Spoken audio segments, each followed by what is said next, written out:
Hello and welcome to 24/7 Football, and we have a Champions League final preview for you today, and it's Liverpool versus Tottenham on the 1st of June this Saturday, an all-English Champions League final, the first time since 2008 when John Terry slipped and handed Man United the Champions League. 2012 was the last time an English team won the Champions League, Chelsea again, and I'm joined by Tom today. Tom, how are you? Looking forward to the Champions League final? Yeah, it should be a really good final. Can't wait. It's going to be. It should have been City in there, but I'm not bitter. So we're going to be talking about the game, who we expect to play, and stuff like that. So Tottenham and Liverpool have played each other twice already this season in the Premier League. That is 2 wins for Liverpool, both by a 2-1 scoreline. Do you think that'll play in the mindsets of the Tottenham team a little bit? I think a little bit, but obviously a big occasion like a Champions League final, anything can really happen. I think they'll put past results behind them and really just play how the day plays, really. Yeah, I think. Do you think Liverpool just have that little bit of an edge though, psychologically?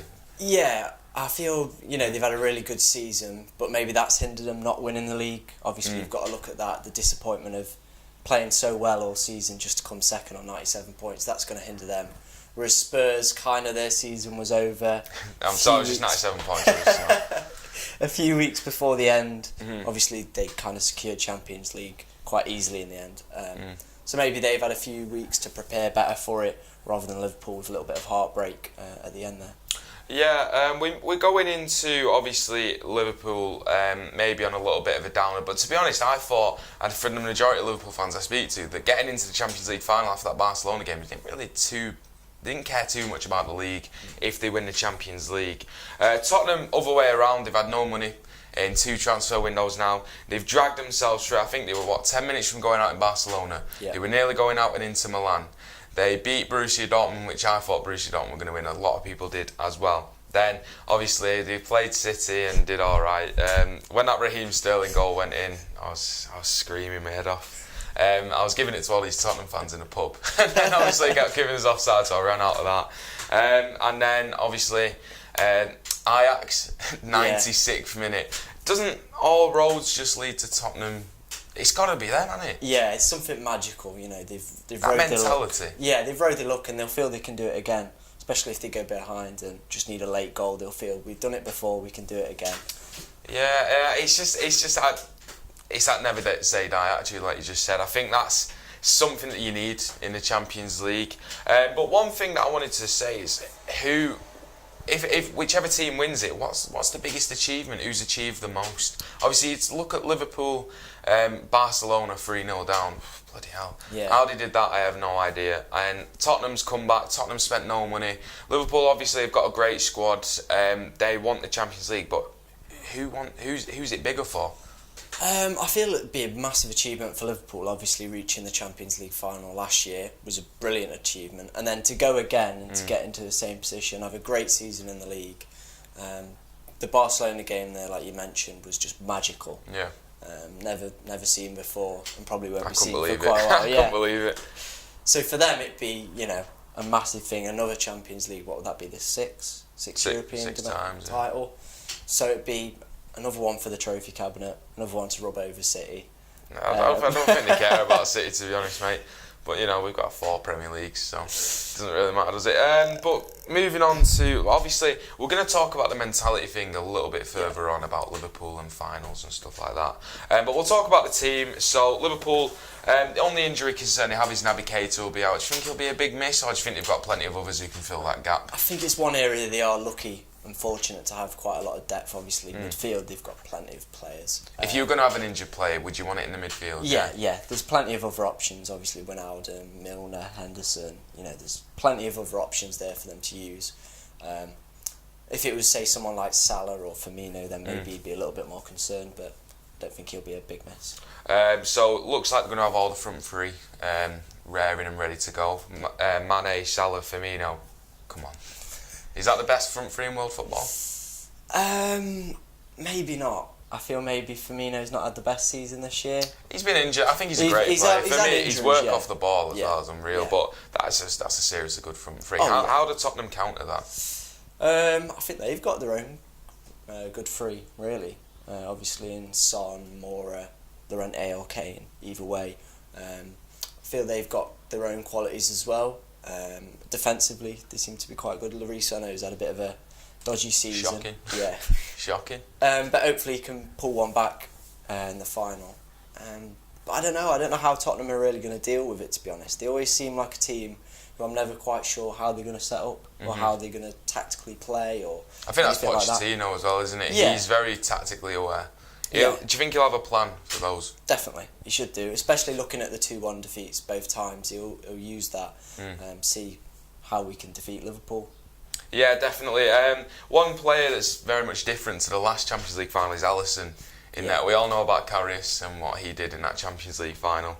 But do you think how good has Alisson been for you this season? And is this the game for him to really prove himself? Well, he was on the one world of the stage. He was one of the key signings really for Liverpool. Obviously, Karius just had a nightmare in the Champions League final. He was never going to get over it. No. In such a quick space of time. So obviously a new goalkeeper needed to come in. And he's been fantastic. He has, Arguably yeah. one of the reasons they've challenged for the title. Got so far in the Champions League. He's made some crucial saves at crucial times. So I think for defenders and the rest of the team to have such a stable goalkeeper behind you, you'll feel much more confident than, say, a Karius last year. Absolutely, yeah. And one player we will mention, obviously, they've got those full-backs. They go, obviously, Alexander-Arnold, Robertson, world-class, yeah? Oh, yeah. Some of the best. And we talk about Van Dijk. For me, he's the best centre-back in the world.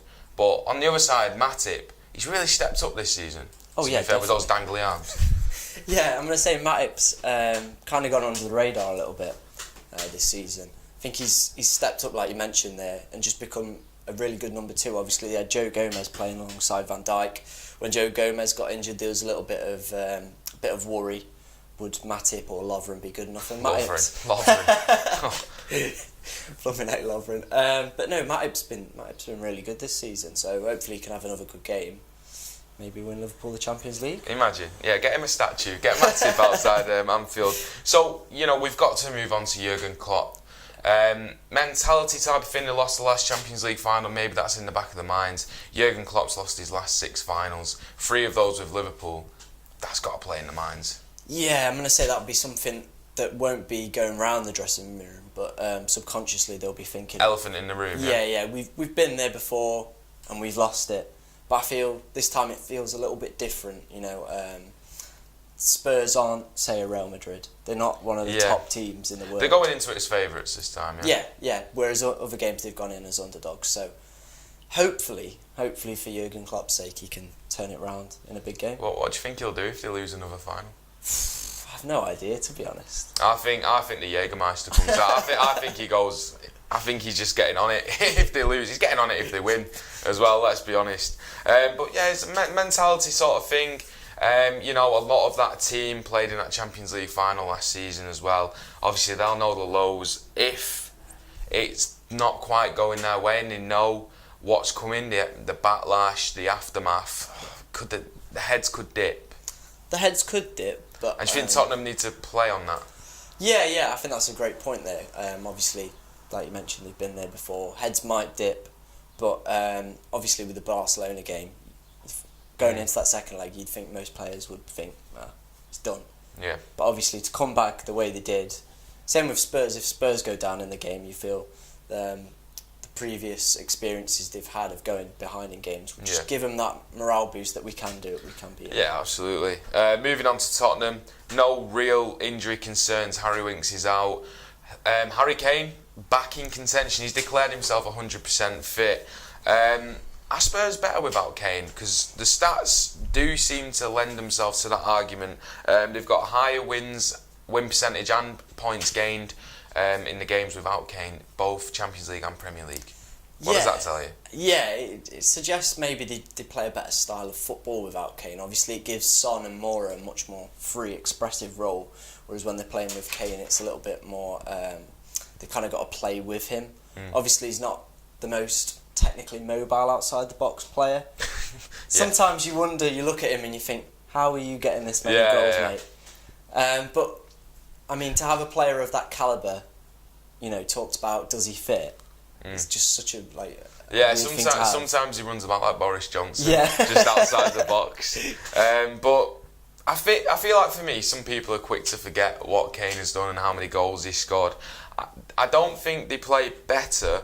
I just think they play nicer football for the eye without Kane. And I think that's why some people would say maybe they're better without Kane. Look, Harry Kane's world class. If you've got an option to have him and Son and Moura in your team, you'd take it, yeah. You'd take it, yeah. Even if he comes off the bench and you're 1-0 down, you know Kane, he's going to ruffle a few feathers. But that being said, Son is unreal. Oh, yeah. I put him as probably one of the best players of this season. Oh, yeah. Him or Moura had a good start to the year. Fell off a little bit, but Son, I think Spurs will do quite well to keep him in the summer. I think he'll have quite a few suitors. He's just had a class season, really. It's weird that Son is by far, probably for me, like the best player in that Spurs team. But when Kane's there, he's not a guaranteed starter in his position. Yeah. And does that raise the question of him staying in the summer? Yeah, I think that's something he's got to look at. Obviously, Kane's been injured latter part of the season, so it's given Son a little bit more. You've got game to please time. one or the other. Yeah. I think that's going to be the big aim for Pochettino. If he stays, obviously, if they win the Champions League, what more can he achieve at Spurs? Yeah, that's the danger point of Spurs winning the Champions League. Can you see him staying if he doesn't get any more investment? It's going to be hard to say. Obviously, he'll feel he's reached the max potential he can with Spurs and will look for some other project. Obviously, Juve seems to be the only real big job he could potentially go to at the moment. So maybe stay at Spurs another season and see how it goes. Yeah, and moving on just now, we're going to have to make our predictions. How do you see the game playing out? I think it'll be tight. I think it'll be quite cagey. I think it'll be a crap game. I think it'll be awful. I'm going to go a 2-0 Liverpool win. Liverpool. Yeah. You see, my head's saying Liverpool, but something about me thinks Tottenham are going to do it. Just from what they've achieved this season, like they've just not died down. Yeah. And if they do win it, it's sort of like a film. Like they just don't give up. Yeah, I'm gonna have to say I think Liverpool, but I want to say I don't know. I'm gonna say 2-1 Liverpool. Right. And I think Mane's going to have the game of his life. You reckon? I really rate Mane. I think he's quality. I think he's what Son is for Tottenham. Salah's good. Obviously, we all know Salah can score goals. Firmino's work off the ball is unreal. But Mane, I think, is key. I think Liverpool 2-1. Same as the other two score lines. I've gone really traditional and broad there. So it's going to be a great game. I can't wait to watch it. I would have preferred it if City were in there, but it's just not to be. Maybe next year we'll win a lot. When are Mansfield in the Champions League? Oh boy, there's always that one. I mean, you might not even be in the Champions League next year. You can have our place if you want. Yeah, I'll happily give it to Mansfield. But listen, mate, we don't need the Champions League. This is a story for another day anyway. So, yeah, it's going to be a great game. It's Saturday at 5 o'clock. You can watch the Champions League final. Let us know in the comments below who you think is going to win, who the key players are going to be, etc. Subscribe to the channel, like the video if you're new around here. Tom, thank you very much for coming on again. You know what? You're just part of it. I'm not going to have to say stop. Thank you for coming on. I'm just going to have to say, look, it's been us. Do you know what I mean? Yeah, it's alright, mate. Yeah, but thank you anyway. So thank you very much for watching, everyone. Enjoy the Champions League final, and we'll see you again next time.